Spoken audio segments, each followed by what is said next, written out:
Good morning, my fellow maker entrepreneurs out there. This is Pooch of Repkord, along with my trusty co-host, Mr. Andrew Mayhall of 3D Gloop. And this is the Maker That Money podcast, the podcast where we talk about turning your hobby into your jobby. With us today, very excited to welcome Mr. Jason Dorie, founder, owner of LightBurn Software, king of the pew-pews. So we're gonna give him a minute to give us his background and stuff like that. Well, first of all, welcome. Thank you for joining us. You're an East Coaster, yes? I am. Yeah, we're in Connecticut, so about an hour and a half outside of New York. Awesome. Cool. It's so good to have you. I know we've been chatting for quite some time. We work together on the business front quite a bit. I use your software daily. We do a lot of laser cutting in our shop, and I've been just really privileged to get to know you over the years. But go ahead and give everybody the quick elevator pitch of who you are, who LightBurn Laser is, and what you guys do. Who I am is a software developer by trade. Started in the video game industry in 1993. Did that for 25 years. Worked for Apple for 3 years and then started LightBurn, sort of by accident. Like all good businesses, right? Yeah. Sort of, fell in my lap. I've been a maker for quite a long time. As I said, I started in software, but I used to take apart digital electronics when I was, younger. When I was a kid, basically everything that broke. So VCRs, televisions, things that could hurt you. And then as an adult, I was like, using a CNC machine to build drone and airplane, like model airplane parts, furniture, things like that. My girlfriend and I made soap for a while with swear words in it. Sweary soaps. What were you called? We were called, well, the tagline was the 4-letter lather company, but it was called Fuck Soap. Ah, okay. Yeah. So, the cornerstone product was a bar of white soap. So it was opaque and it had the word fuck in the soap in brick red lettering, but you couldn't see it. And so engraved in the top of the soap was Live, Laugh, Love. And it was this handmade vanilla soap made with quality ingredients, custom packaging, all of that.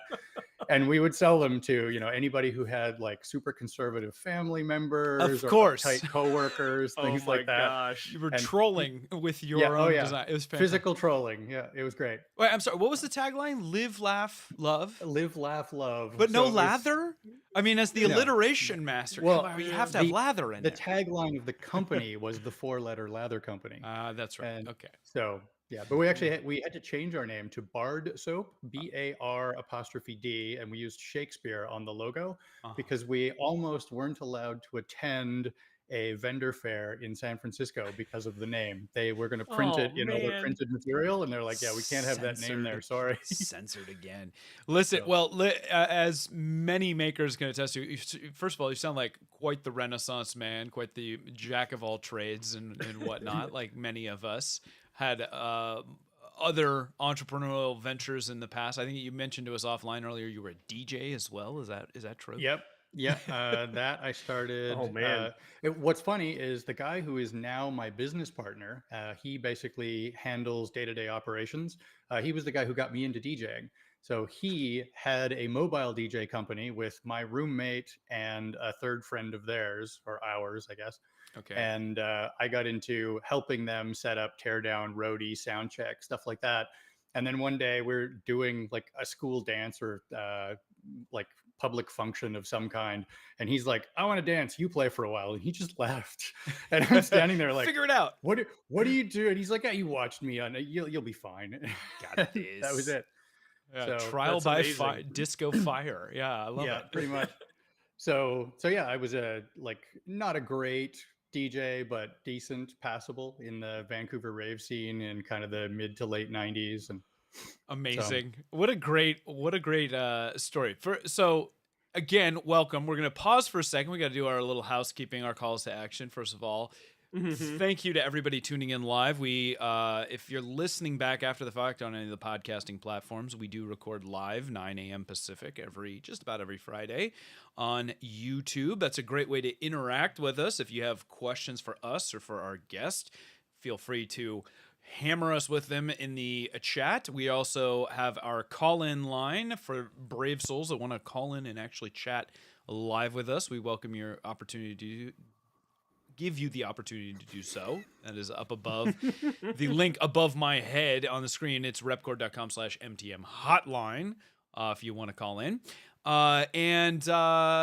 Since Mike's not in the chat doing our normal, please subscribe, bring a friend, tell others about it. We love talking about being makers, entrepreneurial ventures, all of that stuff. So that's what we are all about.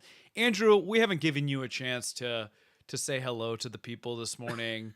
And while you're doing that, we're going to put Jason on the spot as well. He isn't familiar with our pattern. But before we go into the meat and potatoes, we always talk about our wins for the week, Jason. So you have to think of one good thing that happened to you, because we are positive people here.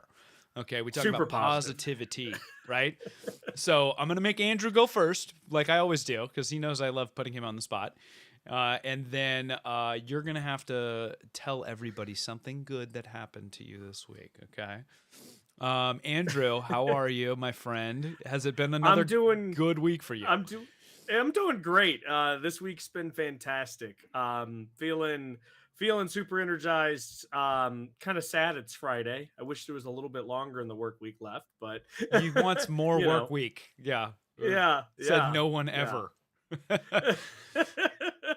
I don't know. When things are going good, you kind of get in this groove, right, and you're just steamrolling things, right? I feel like we're firing on all cylinders here now. We're producing Gloop like mad. It's crazy. It's just like the giant valve opening up and the Gloop is just pouring out, and you're under there frantically trying to catch it with bottles. Right. That's I'm picturing like an episode of Futurama where the giant worm is just oozing into a big vat. That's exactly it. That's how Gloop works. Yeah. Awesome. Well, that's fantastic to hear. I'm glad to hear you're firing on all cylinders. Jason, what is something awesome that happened to you this week, my friend? Something awesome that happened to us, or me personally. We are in the process of revamping our website. So we actually turned it on live last night. And then after about an hour, we noticed something was missing and we're like, oh, and turned it back off again. So we'll take care of that today. But no, we had a company that my business partner knows the owners of personally. And they did a full revamp and just kind of a restyle. We'd been using the same site it's been a few years now, like almost 5 years. Yeah. So it was time for a change. Yeah. Finally moving off GeoHost or something like no. Yeah. It's still Shopify, but and we just hired another dev. So he started Monday. Wow, so that was exciting. And he's well, we hope we're still in the getting to know each other phase and the honeymoon. But he seems like he's got a really solid resume background. He's totally into making. He'll fit right in culture wise. So perfect. We're letting him loose in the code. And then we have another hire coming who I don't know how public it is yet, so I can't say, but I believe you know already. Of course, so I know. That one's exciting. Yeah. All things. No, that's exciting. It's all knowing. First of all, if you guys aren't aware, Jason basically just poaches everyone from the 3D printing community from all their other various jobs, and is just having a nice collection, a menagerie of humans that live in, I think, his basement. No, we just leave them wherever they work. Oh, they're free range. That's how environmentally responsible of it. Exactly. Fantastic. Well, congrats on the continued growth, my friend. It seems like every time I talk to you, you've just hired more and more people. How many people do you have working for you at this point? It is 22, I believe. 22? So, wow. Yeah, and that's now incredible. That's not all full-time. They're about half full-time, half part-time. So we've got, a bunch of those people are support, and they will log into our user forum or our email ticket system. wherever they are in the world, whenever they are. And like, we've got people in Australia, New Zealand, the United States, the UK, Canada, like, so we kind of Everywhere. spread them out, try to kind of, Everywhere. hit a bunch of time zones. Yeah. Because we've got a global customer base. Like, we have customers everywhere. So 55% is the US. And then, the rest is a massive chunk in Europe, like European Union, a bunch in Australia, New Zealand, like all over. So that's fantastic insight, actually. Good numbers too. Interesting to think that only roughly half of your customer base is domestic. Yeah. And so you have to plan for a global customer base and Yep. work across multiple time zones and all the things that come with that. Yeah. It's one of the reasons why we don't have a published phone number, for example, because Oh gosh. Also because then people call you. Yeah. We're small and we don't have a call center. I don't want to offload our support to someplace like India or, like a lot of the issues that people have are simple licensing things, which, we can take care of quickly.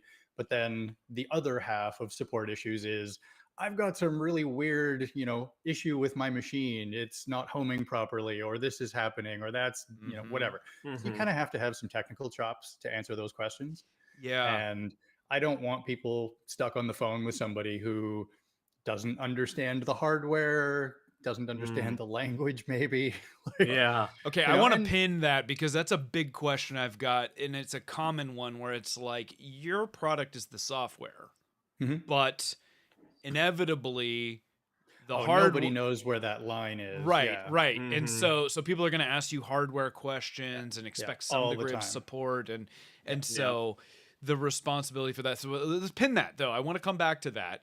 That's a really, really interesting question. I think what I would like to get into first, just to give you guys some context as you're listening here, I think when we talk about maker businesses, and we've mentioned this in the past, a lot of times people think of like a product based, like the object, a maker is making things like soap or, doing custom laser engraved dog tags or whatever it might be.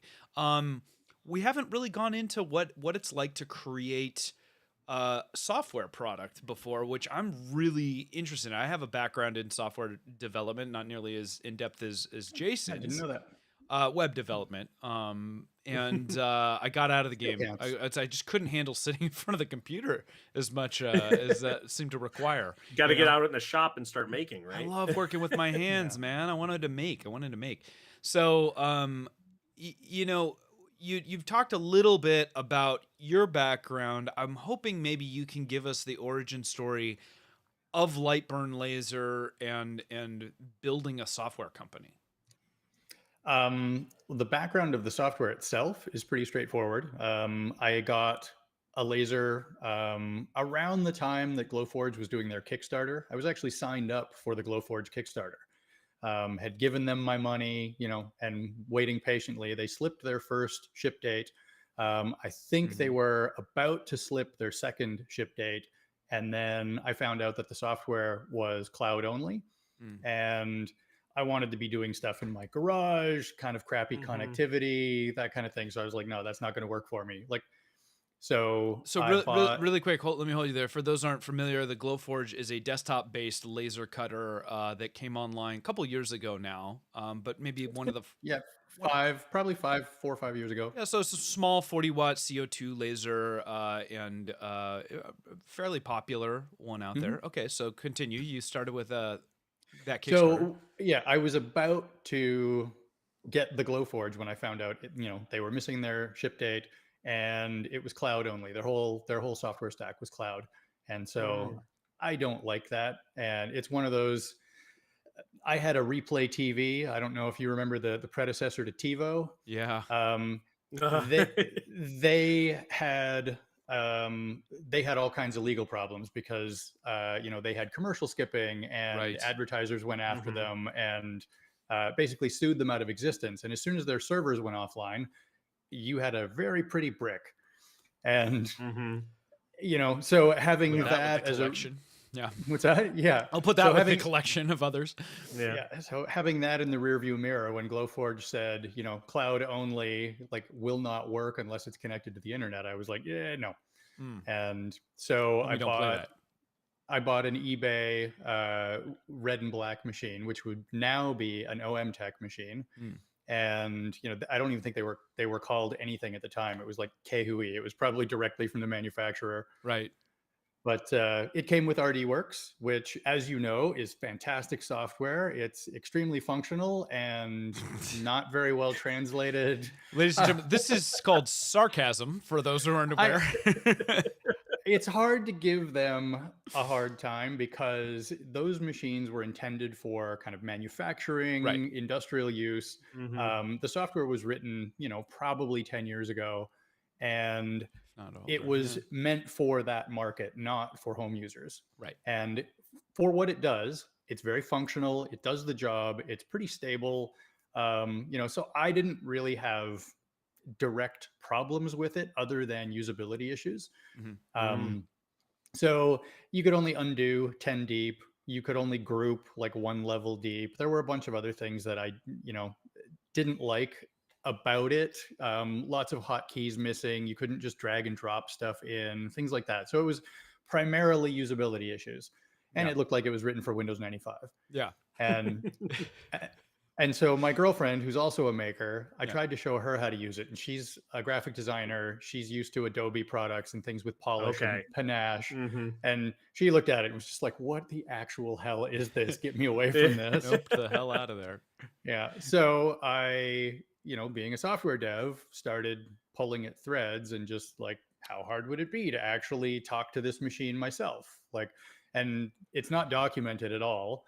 No. So it was a matter of, like writing a man in the middle attack, basically, to, push a button on the computer sends an instruction to the laser, and you watch the conversation for a while. And it was like trying to learn Japanese by wiretapping. So, wow. That is a great description. Grant in the chat is saying he loves RDWorks. It gives you an error message when it saves correctly. Yeah. That gives you a sense it's not of an error message. It's a pop-up, but it's in Chinese. With the error. You get a pop-up that's full of garbage. And I remember getting that the first time. And the user experience, panicking, and more recently, like a Google Translate will now work with your phone camera. So a couple of years later, I got that pop-up while using RDWorks for something, and I was like, what the hell is this? And I looked at it through Google Translate. It's file saved successfully is what it said. Yeah.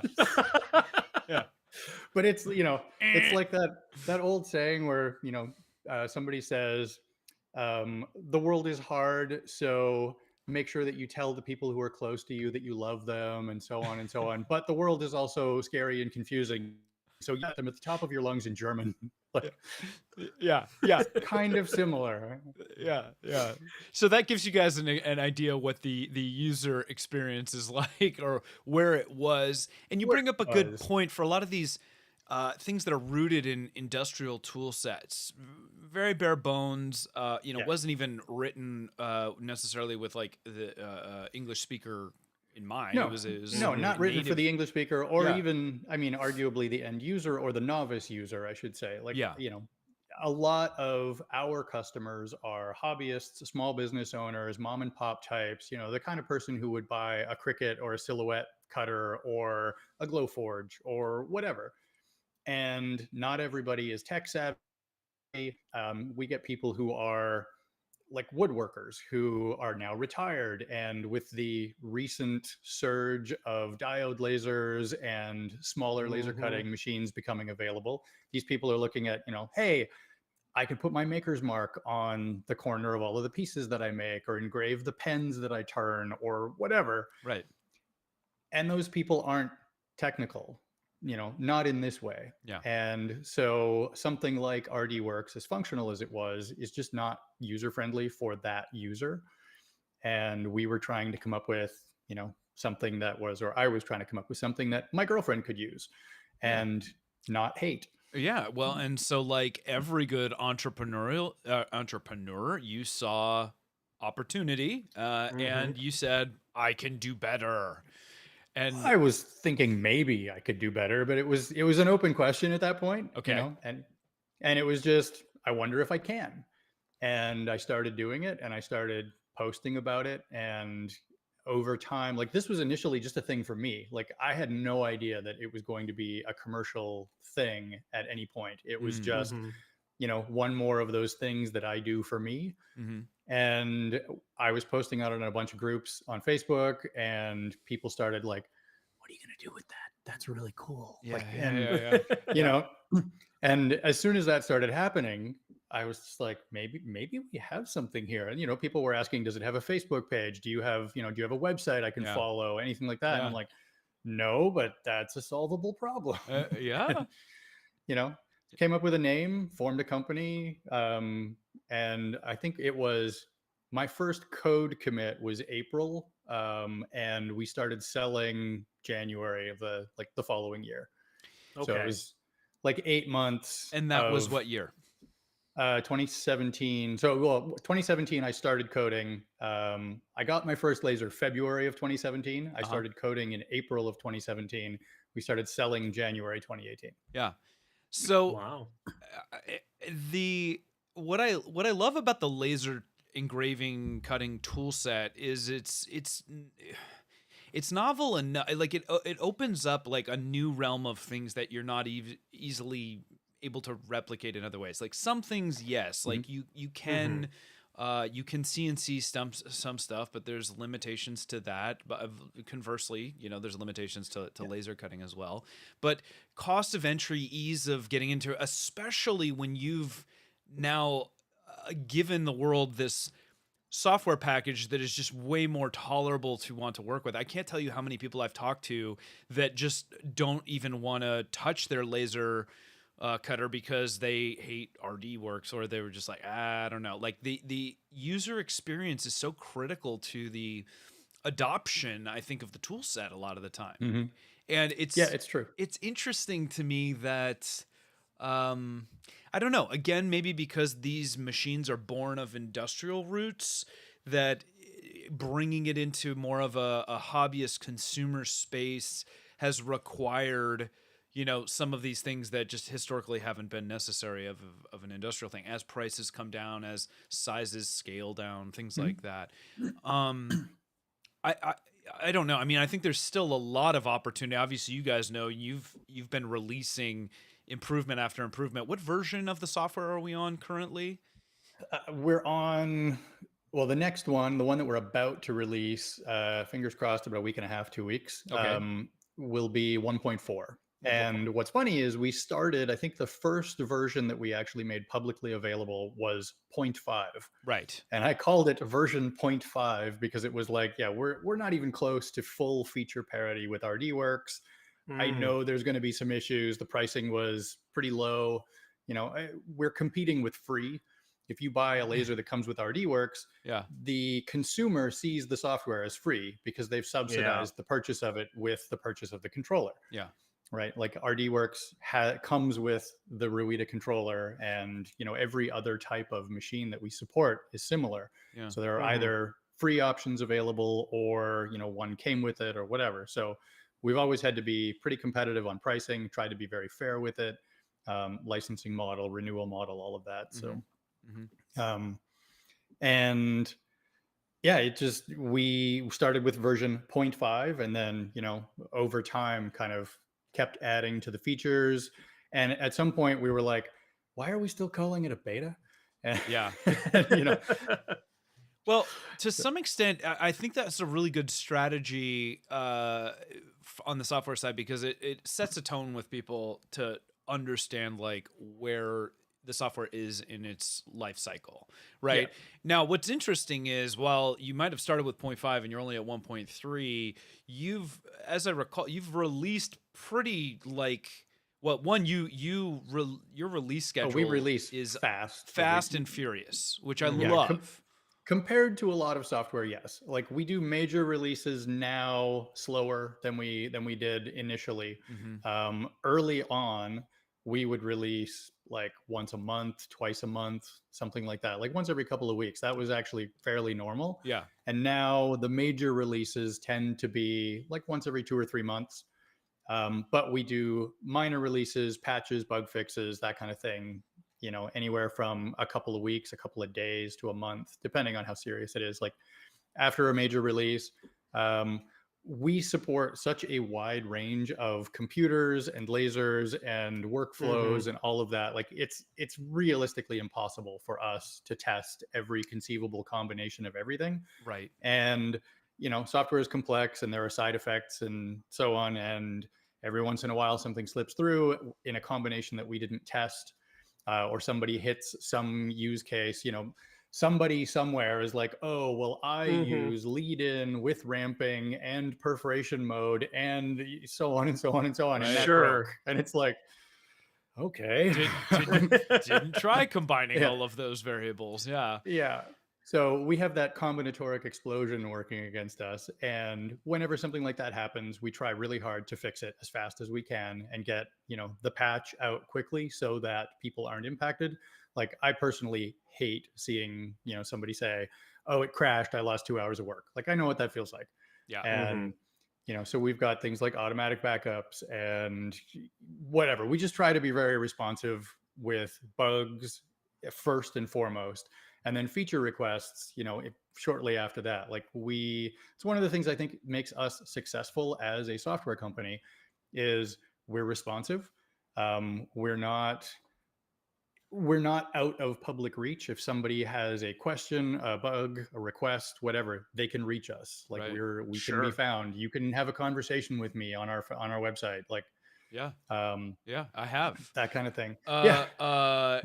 Side note, combinatoric explosion sounds like a rad band name, so keep that in your back pocket. Keep that in your back pocket. So okay, God, there's so many bajillions of questions for you, but let's I'm trying to keep on pace. Let's just say this could go into many different directions. Oh my God, so many different directions, right? Because you just like you evoke all sorts of emotions when we talk about customer support, release schedules, controlling for variables that you don't consider, all kinds of stuff. Let's go back a step though and talk about the business side, the entrepreneur side, the stuff. You got started because you saw a problem, you thought you could do better, you started pulling on that thread. You said, we've got something here. Okay. Yeah. And I'm intrigued by your notion of like the business minutia. You look at it as like, these are all easily solvable problems. I can start a company, I can create a website, I can do all of that stuff. How much of an effort was that really? Were you able to pull from some back experience to just like know what you had to do to get your book set up and like all the admin non-sexy stuff that you're not interested in? No. I mean, so what's hilarious is being a maker and being a software dev, like you kind of look at things in a very analytical way. I think this is especially true of software developers, but I know that a lot of makers are the same. Like you look at a physical thing and you start picking it apart in your brain. Like, how would I build that? Right. And as a software developer, I can look at an application or a program and, think of it in many of the same ways. And to me, the business side of things was very similar. It was like, I know what other businesses do, right? I've bought products online. You have a website. There's a buy now button. There's some products listed with photographs. Something happens on the back end and, something gets shipped to you or emailed to you or whatever. So then it was like, okay, so how do those things work? I have, I need a website. Yeah. I need a product listing. I need a buy now, but and we live in kind of an amazing time. Like there is so much stuff online now that's available for people to start doing their own entrepreneurial ventures. Yes. Right.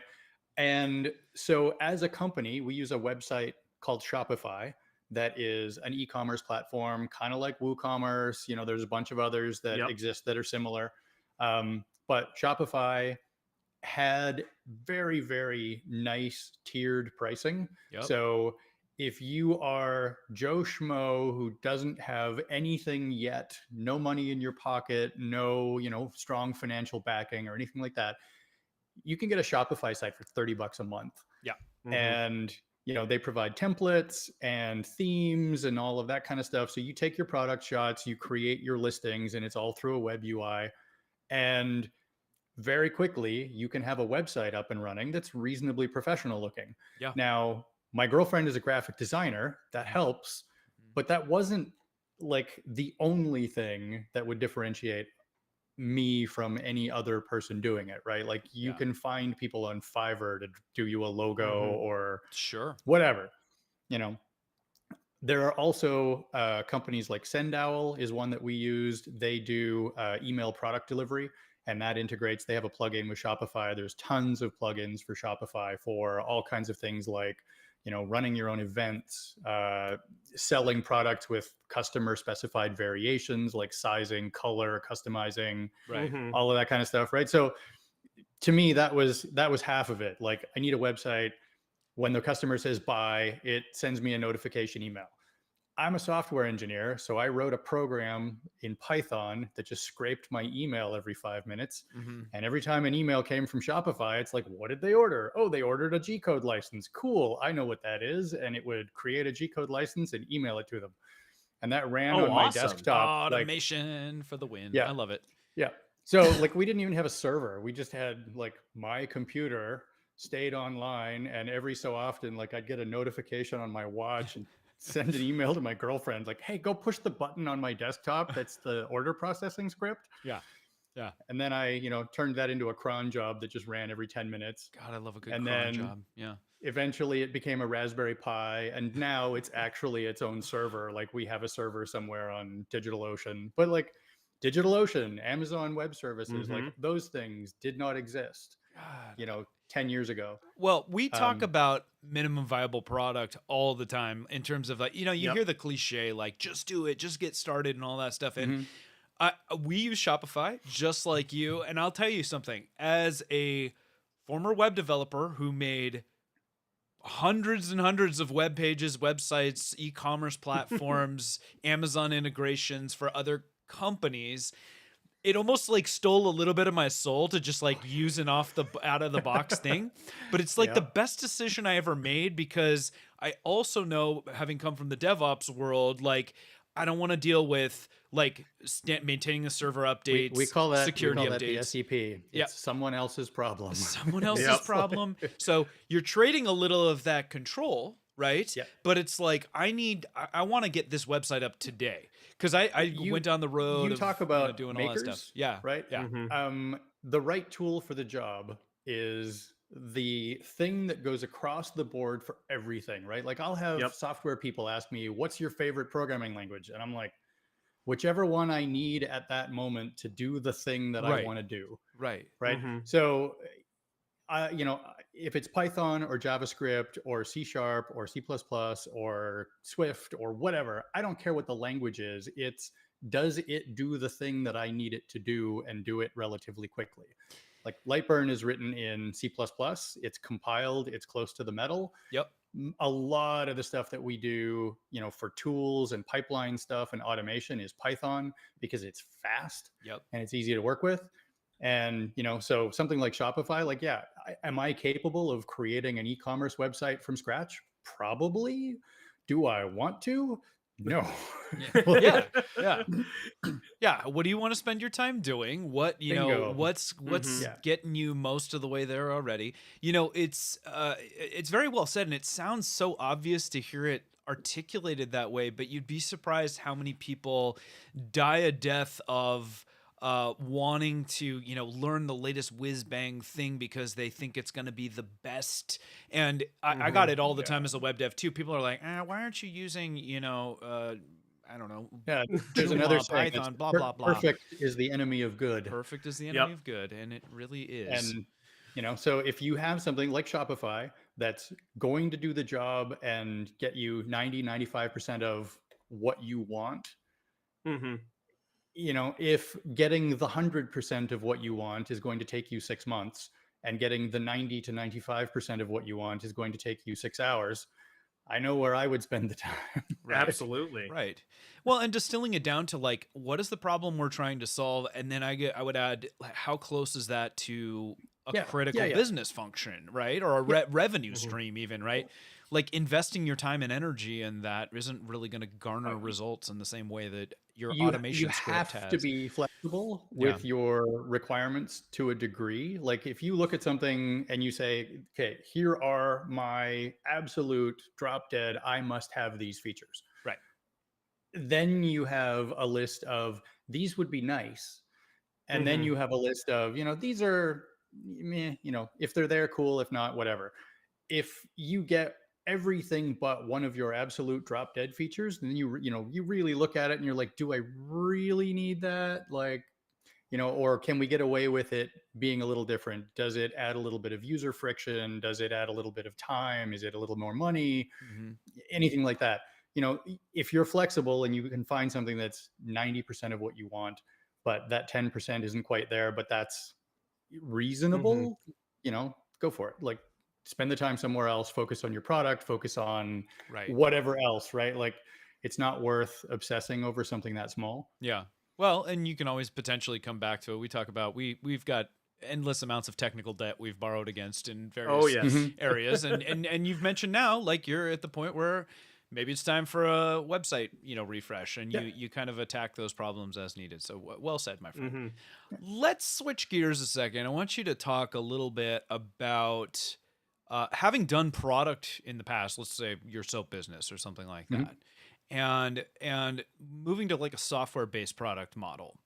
One of the advantages that jumps out to me immediately is that what you touched on earlier, when you identify a bug or a problem, you have the ability to address that and release it in a manner that is, I would say, generally low friction as compared to what Andrew and I have to go through in what we might consider to be a recall potentially if there was something inherently wrong with the design, right?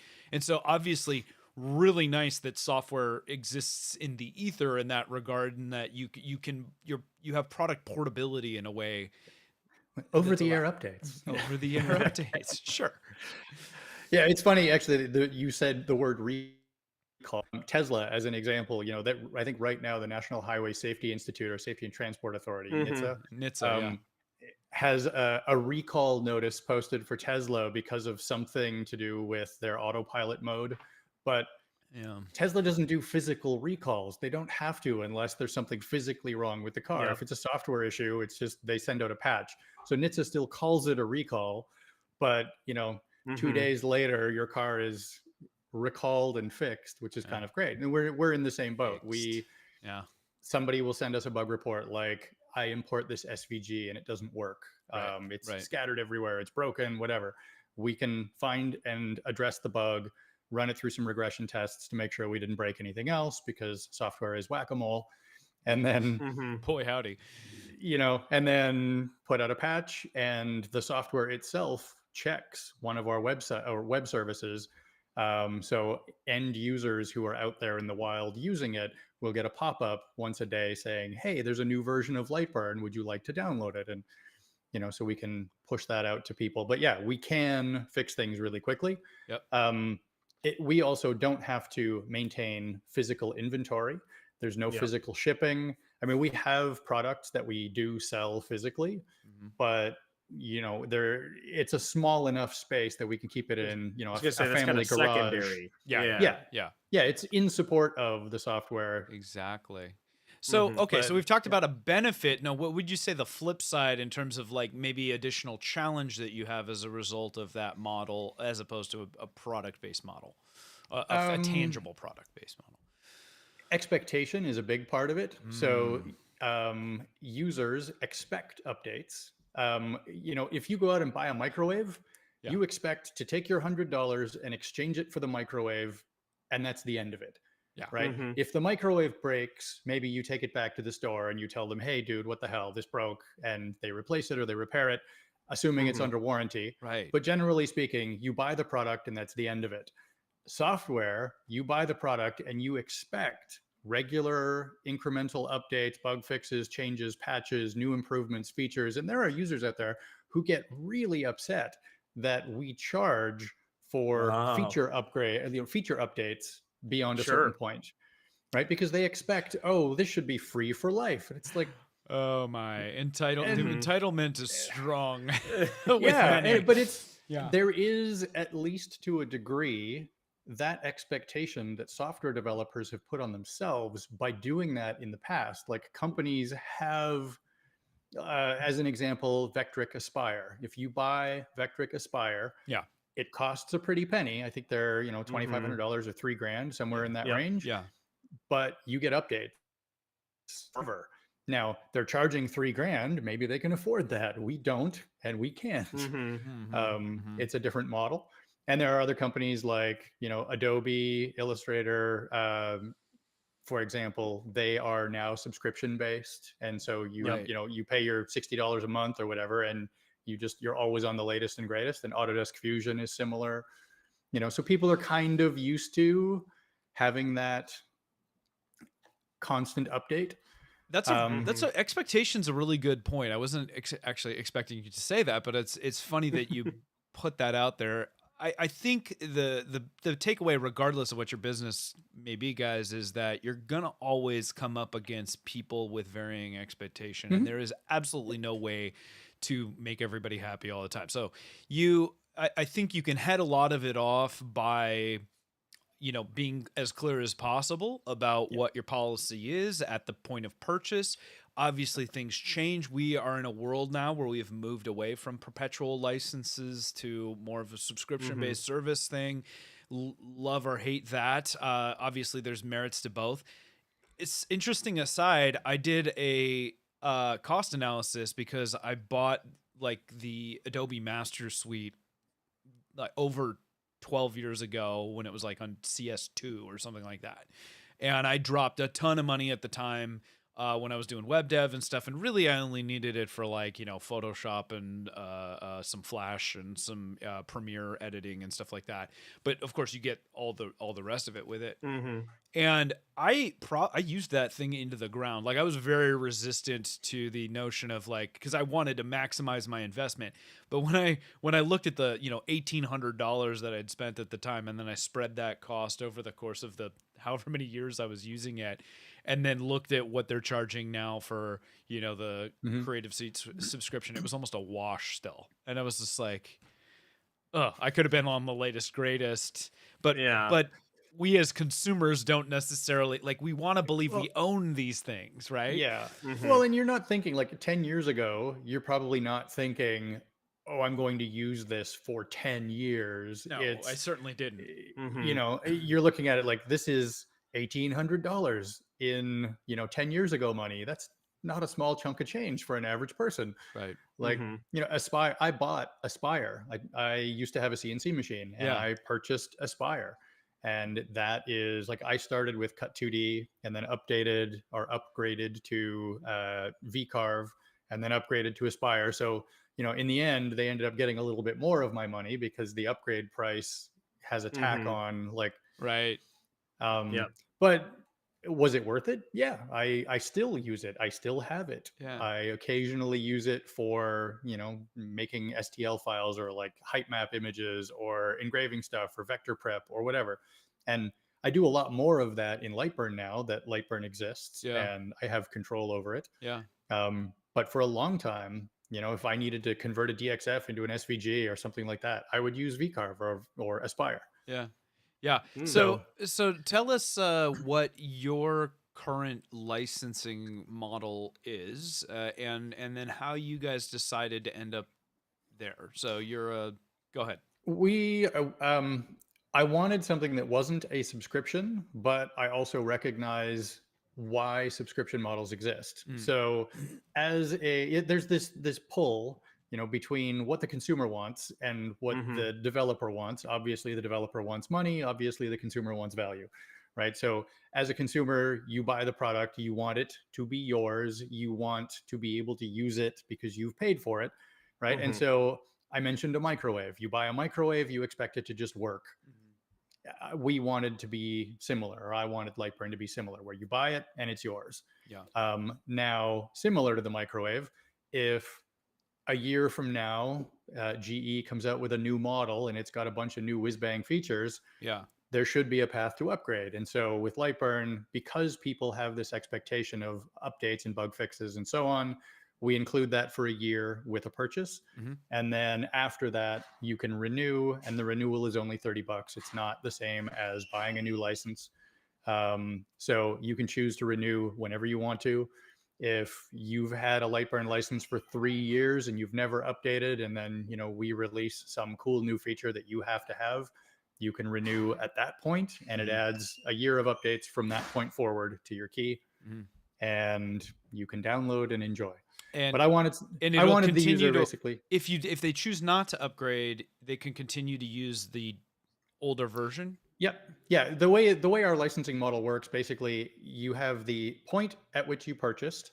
A year from then is when your update expiry occurs, right? So any version released before your update period expired, you can install and run at any time.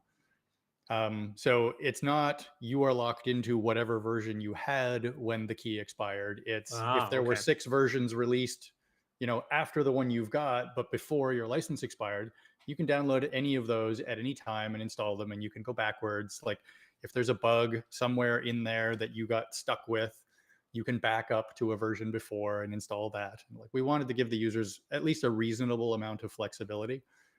And then that seems like I honestly, I gotta say, I love it, because I think it's a good compromise of the two. Like, I recognize that obviously you have development hours and things that you guys need to get paid for, and that seems like a good balance of expectation, and the fact that you're not losing, because I think a big fear of the subscription model for many, I don't know if it's a fear for many, I can't speak for everyone, but if you don't keep paying, you lose it, right? We live in this world now where it's like, if I want to keep watching the show that I love on Netflix, I have to keep paying for it. I can't go back and just watch what I've already paid for.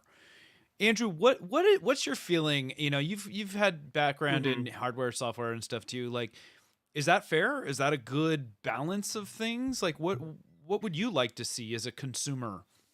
I mean, obviously, as a consumer, in the product space, we, like Jason was saying, we buy something, we expect to have it, we expect to own it, for its entirety. Where that line gets blurry is when you have this ability to change its function with lines of code or change the outcome. How do you assign that value to to $1, and then also to the customer? Right. I see both sides, and I think it's really interesting. And this is kind of what I wanted to ask was, how does this actually impact, as an entrepreneur, for you starting out? How did these decisions impact your progression and growth at the start? Because I'm assuming, as anyone in the software development side, with experience, you're like, oh, I can create the software and I can sell it, and I can get the sale of that software. I'm sure as you've grown, you're now having overhead, a lot more overhead. 22 people you mentioned, that's a lot of people, that's a lot of mouths to feed. How do you start factoring that in? And I think that's where these subscription services come from. It's like, how can they keep developing high class S tier software, but also give the consumer what they want? Yeah. Well, for us, or for me personally, I basically threw a dart at a board and was like, this is what I'm going to charge, because I feel like this is a fair amount of money for what we produced. If I was the consumer and I purchased this product and this is what I got, would I feel ripped off? Would I feel like I got what I paid for? Would I feel like I got more than I paid for?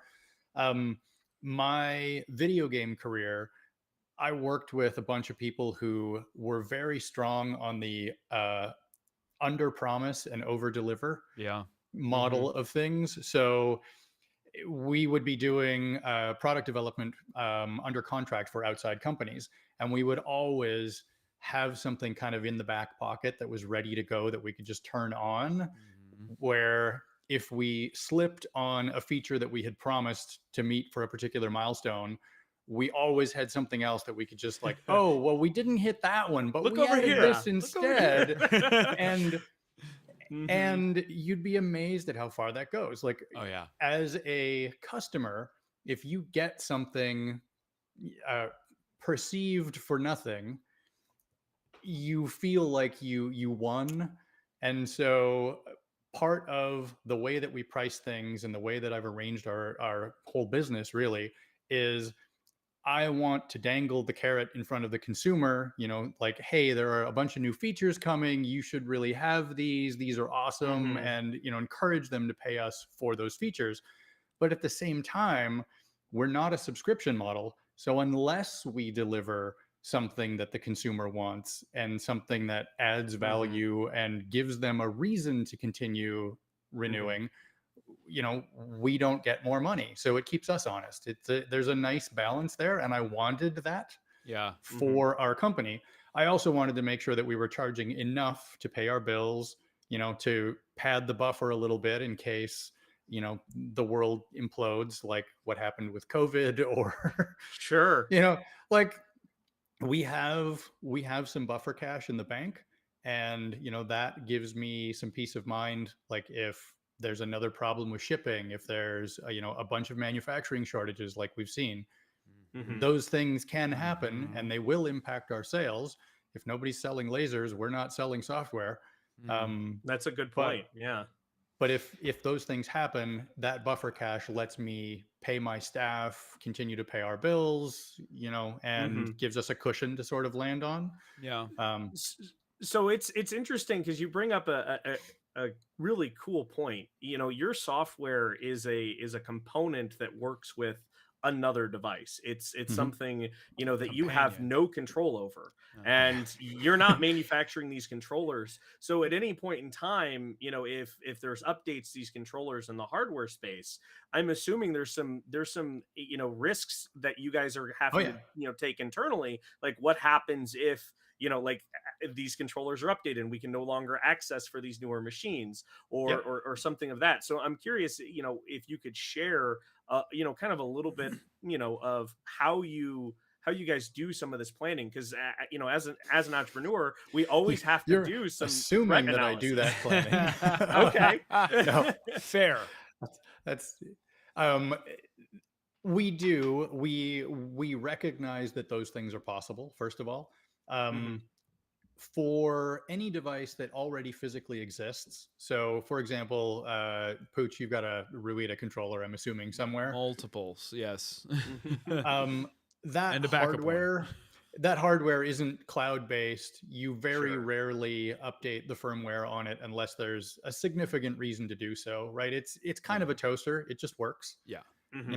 You plug it in, you send it a job, it does the thing. And the company who makes it isn't constantly revising the firmware for that physical piece of equipment. That's right. So the ones that already exist that are in use, we at least have some stability there, because the company that makes that hardware is not going to update their software dramatically and brick all of those machines. They're not going to update the firmware on those machines and brick their existing software. Like, there's there's sort of a handshake agreement between those components already. Yeah. And by us pretending to be their software, we take part in that. New hardware is a little different. Anything that's new, when we're doing reverse engineering stuff, like, there's a big question for me personally. Are we doing this correctly? Did the company that makes this hardware insert some weird backdoor that I don't know about and won't see for a few months? Did they do anything malicious? Am I going to brick somebody's controller? Right. Those are things that I worry about. So far, we haven't had that happen, but it's a possibility. It's always, when you're looking at, we talk about SWOT analysis, strength, weaknesses, opportunities, threats, and stuff like that. So when you're looking at your threats and stuff like that, who you hitch your wagon to, obviously, is particularly important for you. You're right in the sense that well, I don't know. You can speak better to like the bulk of the use case, but I would say for like these very common Ruida controllers, they're very mature, very like, and I It's would one say of the reasons why we relatively did that one first. simple. Like, Yeah. Yeah. and Mm-hmm. we also sell to G-code systems, like Yep. diode users. Some smaller, like 40-watt lasers have G-code based controllers in them. And the nice thing with those is that if the user is using Gerbil or SmoothieWare or Marlin, or, those are Mm-hmm. open source. Right. They're Sure. reasonably mature. They are publicly available, documented. Those aren't changing dramatically. Mm-hmm. And a good portion of our business comes from those. And so that gives us some stability there. Mm-hmm. Now, if there's regulatory issues, like diodes are open, I know one of the things that we worry about is, over time, as these get more and more ubiquitous, Mm-hmm. governments are probably going to start looking at the number of eye injuries and Yeah. flameouts that are happening and things Sure. like that. And like, maybe somebody's going to crack down on the availability of these things. Like, they sell them as kits, so they don't have to Mm-hmm. be properly class rated as fully Yep. enclosed, fully safe. Mm-hmm. But If those that's a get potential clamped threat. on, yeah, like, Yeah. Mm-hmm. so that's one of our potential threats.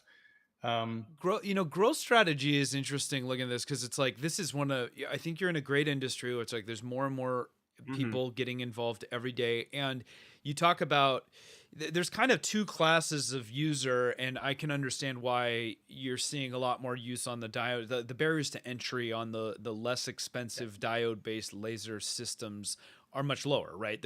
Yes. They don't Mhm. require a big physical footprint and all that stuff. Yes, they have questionable They safety can, things and but stuff. yeah. Yeah. But I think that's really awesome for you guys as a means of like getting people in, and then if they start to realize like, oh, there's bigger, badder tools that I can move toward. It's one of the things that I, in a way, that I'm proud of, but I'm also reliant on to a degree. Like, we have the ability to support a bunch of different classes of machine. So diode lasers running Gerbil, SmoothieWare, or Marlin are kind of the entry level. You can get a reasonably good diode laser for probably $250 all in. Right. And you can get a reasonably bad diode laser for less than that. Sure. Certainly. And those, for somebody who just wants to engrave their maker's mark on wooden spoons or turned pens or things like that, they're great. Like, they're perfectly capable. Yeah. They do really good work for images. They're not great for cutting, but they work well for engraving. Yeah. If you're doing minimal amounts of cutting, they're fine. Small, thin plywood, balsa, stuff like that, they work great. And then once you are a user of one of those systems and you have some of that learning curve overcome, and you've got a little bit of a product base, and you've got a few people that you're selling to, and you made some beer taps or some coasters or stuff like that, you've got a taste. Then you start looking at what else is out there. Maybe you buy a K40, maybe you buy an OM Tech machine, Sure. maybe you upgrade to something bigger and better. But when you do, those users are now often looking for machines that are LightBurn compatible. Exactly. Because they're Yeah. comfortable with the software, and that half of their learning curve is already dealt with. That's right. And so that makes a lot of sense. Yeah. there's some new stuff, but we've also had people who have small scale manufacturing, who started with either Trosen controllers or Ruidas, and then bought a few more machines that came with something else. And they used to have to train all of their operators on each individual type of laser and the differences in the software and the differences in the hardware. And LightBurn abstracts most of that away. So now they just teach them on LightBurn, and that saves them money. They can use one software solution for all of these different platforms. Not only does it abstract all of that away, because I was one of those people. It's interesting because when you look at the pro segment, or the business owner, the B2B, let's call it a B2B, I guess, because I am your customer that is making money as a result of leveraging the power of your software. And I can definitively say that it has made our lives easier. It is an obvious business use case for me. In fact, I would say it is probably one of the most undervalued, tool sets as a business owner that I've come across. The software is dirt cheap compared to like what I have to, pay for other things. But it's interesting because it's the same software that, you know, as a percentage Yep. of somebody that is starting with a $300 diode laser, you know, the Mhm. value proposition of spending $100 on the license, you know, that's like 25% or whatever. For me, when it's a $10,000 large format CO2 laser and I have multiples, it's like, Mhm. wait, Yeah, it's pennies for it's you. only this much, and it makes Yeah. my workflow like you want to talk about some interesting stuff when you've every time I just get like giddy like a kid in a candy shop every time the blog, you know, new release, new things, because like they're absolutely features that have been released that have made our lives easier. Like I think back to when tabbing first came out, like, Mhm. because it wasn't a, and for those that aren't familiar, that's like the notion, if you think about like old model building where you laser cut your thing but you leave like just little connectors so that you can kind of Mhm. have the entire sheet and then just easily knock out your parts, and what that does Mhm. for quality control and QA in terms of like we don't have to count individual parts. I know I have a complete sheet. I can ship that. It creates a different customer experience. When you added the ability to do serialization where I can feed a CSV in, like massively value business propositions and stuff. And there's probably a ton of people that didn't even know that exists, don't care, don't use that stuff. But like it makes my life much easier. And I love you guys for it. And I just I know what's, you know, coming down the pike and get excited for stuff you're starting to dip your toe into nesting, and you know Mhm. it's not technically nesting, but you know I know you're you know Well, it's jogging. on the Yeah, list. yeah, yeah. So, But things that so I I can know see are going to make my life a lot better. Go ahead, Andrew. I know we're getting close on time, but Mm, you know, mm. I was curious if we can kind of go back a little bit into, you know, the business centric side of, you know, Lightburn and how you guys got your start.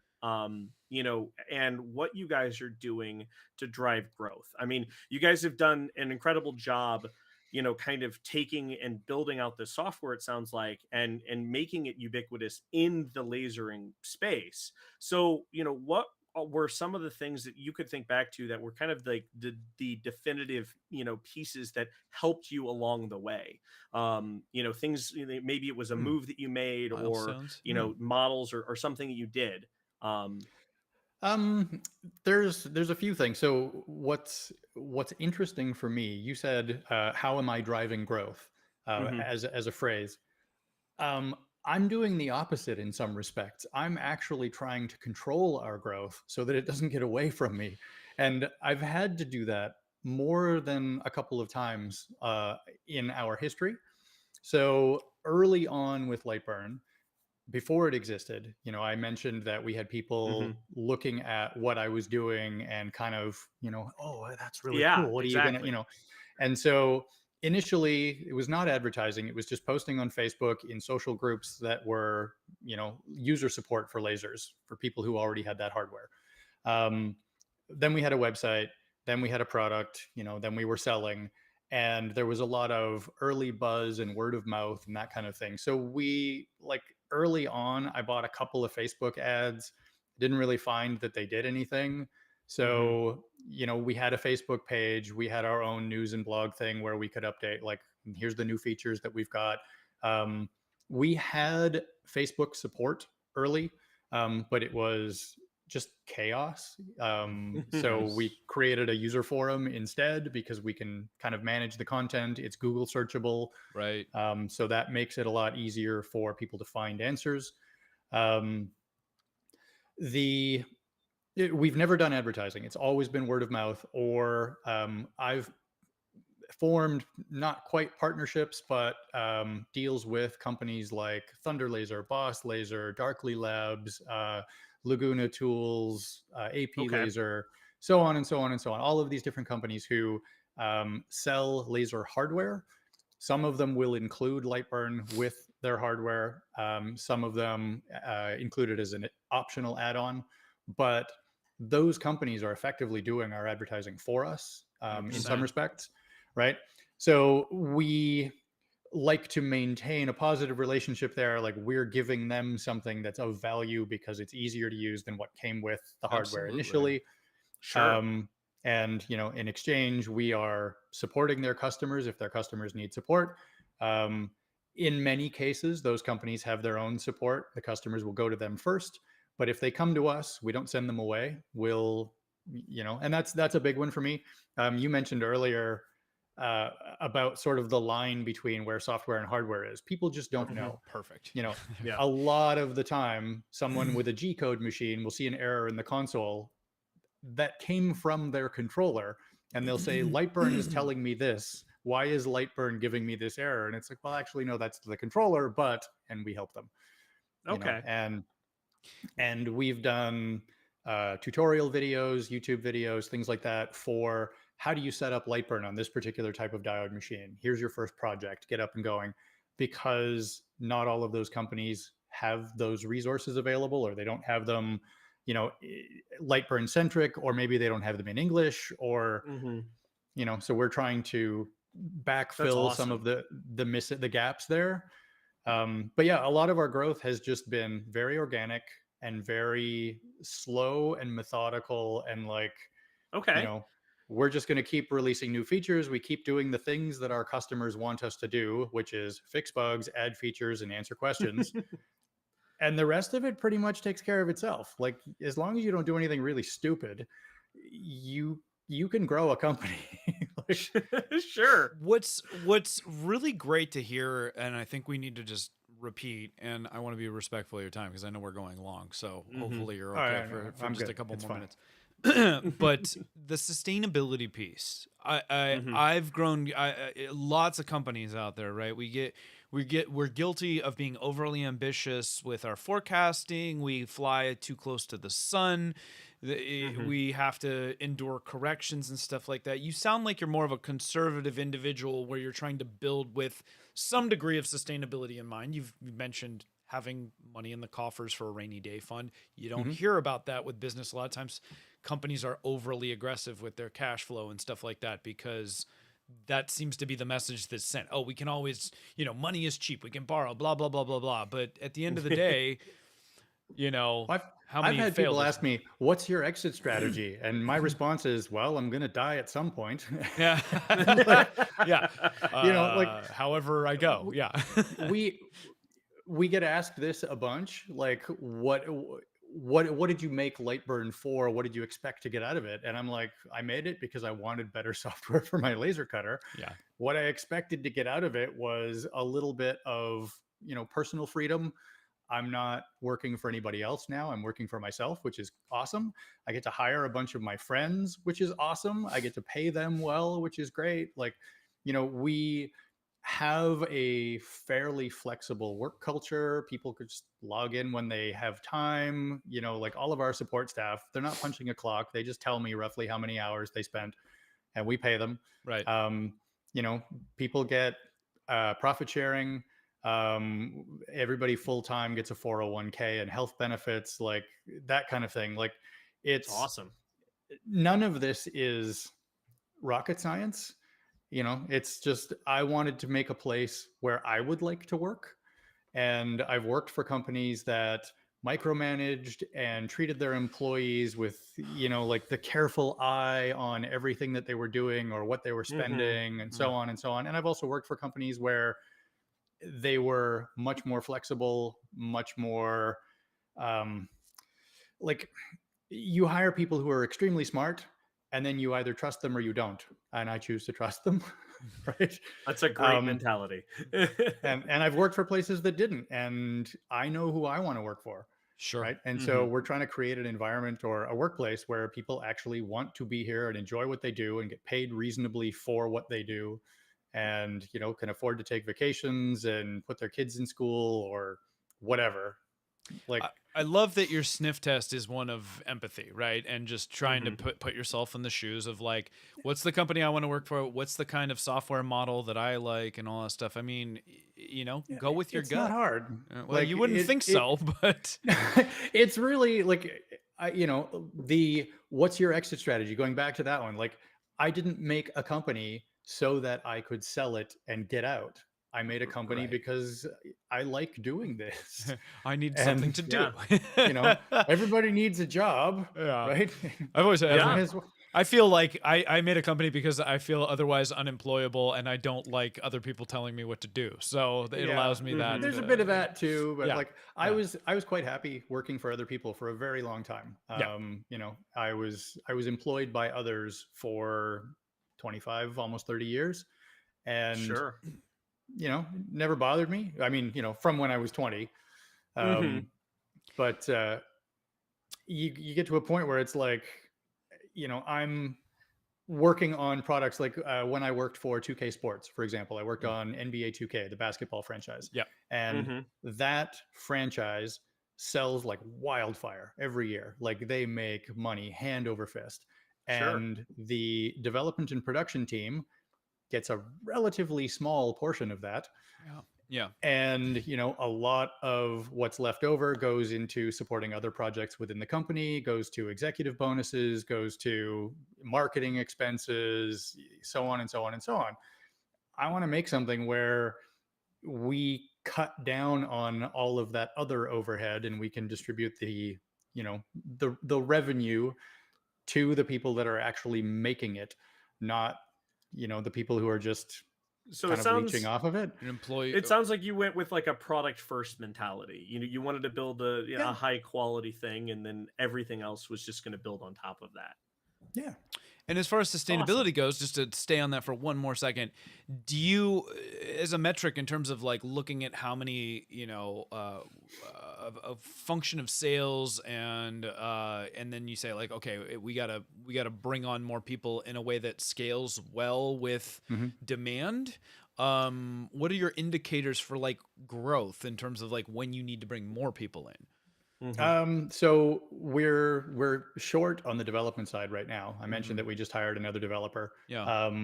Finding people who have the skill set that I want, who are also available, is pretty challenging. Like there is actually a worldwide shortage of good developers. Like, Especially in and the I'm looking for software people world, who yeah. are, you know, who are really, really good.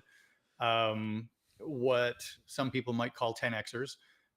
Meaning that they're approximately 10 times as productive as a junior dev or like a normal developer. I want people who are mostly self-managed, read code well, understand algorithms and complexity, and you know can just get in there and get working. And finding those people who have the maker mentality, who don't have much in the way of ego, you know, and who are just available to work, you know, who aren't already spoken for from some like AAA, you know, company in Silicon Valley. Like that's yeah, pretty niche. It's a tiny you know, sliver of multiple Venn diagrams there. Yeah. Like, you know, anytime we find one, it's like mine. And you know, the other people that we have working for us, even if they aren't the developer skill set, like I'm still looking for that maker mentality. I'm looking for people who like what they do, who want to do this stuff, who are into this space in some way, and who have that kind of, you know, curious drive about them. And you know, those are the people. Like when Billy Rubin became available, you know, we jumped at the chance to hire her because she's amazing. Yeah. And she's not a dev. I don't care. Like somebody floated her name and I was like, yes. Yeah. Like, you know. So do you find yourself creating roles for the types of people sometimes that you want to make sure encapsulate the spirit of it, or it's got to be a compromise? It's been a little of both. A lot of the time, like we have, as a company grows from being startup stage to, you know, sort of mid-level, your roles get more specialized. So when LightBurn started and it was just me, I was everybody. I was, you know, the coder, the marketer. My girlfriend did graphic design. I did a lot of the website layout, the e-commerce side, and the back end ops, and all of that, accounting, bookkeeping, everything. Yeah. Right. And then over time, you know, add a few more developers, you start farming out some of the tasks to those people, you add a few more support people, you farm out some of the tasks to them. I hired a business partner. He now handles dealing with basically everything to do with just running the company day to day. So HR, tax compliance. Okay. That's a key hire right there, man. I love all of that stuff. Yeah. And yeah. like, he's a guy that I've known for 30 years. We're best friends. Like, you know, I have zero trust issues with him. So he was an easy hire, and it was more of a, would you be interested in this Yeah. kind of conversation? Yeah. But yeah, over time, the roles get more specialized. Yeah. And when you're looking at a new hire, it's like, do we have this role? No. Do we need the role? Maybe. Can we make that role? And Mhm. can we give that person enough to do to keep them engaged and interested? And if the answer is yes, then we'll probably hire them. Even if we didn't necessarily think that that was a thing we needed right at that moment. But like, Right. I try to hire a little bit earlier than we need. And so far it's gone pretty well, because there've been a couple of times where I've ended up hiring to backfill, and that's harder because For you're sure. scrambling and ramping people up takes time. And Well, when one of those criteria on that Venn diagram we're talking about is just sheer availability, sometimes there's a strike while the iron is hot in terms of like, it's Absolutely. not every day a Billy Rubin becomes available. Now, a Colin or an Adam, maybe they come along all the time. I'm trolling them because they're in so it's like, you've got the grunt people you got to put in there too. I kid. But one last thing I want to touch on before we close. You're doing your first event this year. Yes. In October. It's affectionately called LBX. Can you tell us what The LightBurn experience. yeah. Like the THX, LBX, LTX. Yeah. What we were what was the gonna impetus call for it this? like LB Con, LightBurn Con, but it's not quite a conference. It's not quite an expo. And we kind of used the word experience because we wanted people to, come and learn about how to use the software, gain some experience and hands-on experience with it, as well as we wanted to have it be a vendor expo, a user meet, all of those things kind of together. We've never done anything in person before. As a company, we are distributed. We're all over the place. Everybody is remote. So we don't have an office or a building like most companies do. So, we can't just host people because it would be my living room and that would be weird. Sounds awesome to me. I'll be there. Yeah. But so Joe Spanier, who is one of our developers, he's done tons of CNC and robotics, and basically if it is a machine that moves, he's probably touched one or programmed it or whatever. He wanted to do something similar to like the Vectric user conference or something along those lines, and pitched an idea to my business partner, who just kind of ignored the first one. And then Joe came back and was like, okay, wait, I find this a little bit. And then Chuck kind of, they went back and forth a couple of times. And finally Joe's like, I want to do this. And if you don't say anything, I'm probably just going to go off and do it by myself. And listen up, mother. Yeah. But at that point he had fleshed it out enough that what he had was pretty solid. And we're like, no, that actually sounds really cool. Go for it. So that's the reason why we're having it in Peoria, because that's where he is. Yep. And he's familiar with venues in that area. It's relatively central. It has it's got an international airport that's local. It's close to Chicago. It's pretty central in the U.S. It's right in my backyard. Yeah. Well, we know that we're not going to be able to have everybody, from all over the world come. So this is kind of an experiment for us. It's the first one, and if it goes well, we'd like to have more of them in more places, and kind of see how much does it cost us to do this, how much, what's the response like, what do the customers get out of it, that kind of thing. And if it goes really well, absolutely we want to have more of them. I am intrigued by the event model as it coincides with a business like this, because one, first, full disclosure, I was invited to come speak. I will be there. I'm very excited for this because again, we use it all the time, every time. I would do it anyway. I sing the praises of LightBurn on almost a daily basis to everybody. But I'm intrigued by the event model because, like a band going on tour, different than releasing an album in the studio. You guys oftentimes you get to start by being discovered on radio or whatever, but it creates a tangible we're looking for One of the things that sort of led to this was we do internal company meetings over like Google Meet every couple weeks. Yeah. Like basically every 2 weeks we have an all hands where everybody chats, and we do the same thing for the developers every couple weeks. Just to sort of sync up and figure out where everybody is. Anytime anybody asks a question on one of those, and I end up doing a quick demo, like somebody will say, hey, so I had a customer who was having trouble getting blah to work. How would you go about doing that? I'll pull up LightBurn screen share. And over the course of the next 3 minutes, everybody is like, that feature's in there? I had no idea it would do that. How the hell? What combination of keys did you? And that happens over and over and over again. Like Adam, you mentioned Adam. That is Adam Hale. I always get his name wrong, and he hates it because I always get his name wrong. Okay. But he was my first hire, and he's been with LightBurn for a long time at this point. Like I think we're up to 3 years with him, and he still finds things in the code that he didn't realize were there. And he's like my number 2 dev, and he's like, how did you do that? Where was that? And so we thought every time, if even our own staff, who ostensibly are power users and know or should know everything that there is to know about the product, if even they are constantly learning from this in-person experience, quote unquote, in person, when they get to ask me questions, how would you go about doing this thing? How would you do that?